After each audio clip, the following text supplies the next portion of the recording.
Audio diaries or audio journals are recordings of your thoughts, feelings, and experiences using a voice recorder or smartphone app.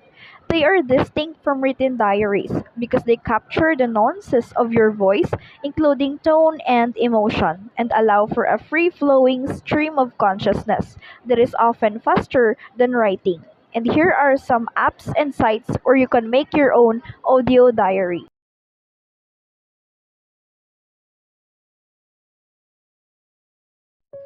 Hi! Ako'y na-stuck. Itong magiging una kong pagkakataon na ipaliwanag kung nasan ako ngayon sa buhay ko.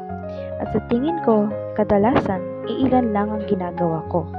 Natutulog ako sa maling oras, kumakain ako ng kung ano ang pinakamadaling lutuin, at sinusubukan kong isawsaw ang sarili ko sa libangan na walang katapusan. Wala nang ibang gagawin. Walang hamon sa pagsubok na gumawa ng isang bagay sa buhay ko. Sa tingin ko, ang pinaka-progresibong bagay na ginagawa ko ay ang gumagawa ko ng musika. Ngunit hindi ko rin ito tinatapos at ito ay isang bagay na nakakabigo sa akin sa loob ng napakatagal na panahon. At ang pangunahing dahilan kung bakit hindi ito umaasenso ay dahil palagi ako naghahanap ng pinakasimpleng paraan para makamit ang isang bagay. At ang problema ay nagkukulang ako sa pagkamalikhain upang pagsamahin ang lahat ng yan.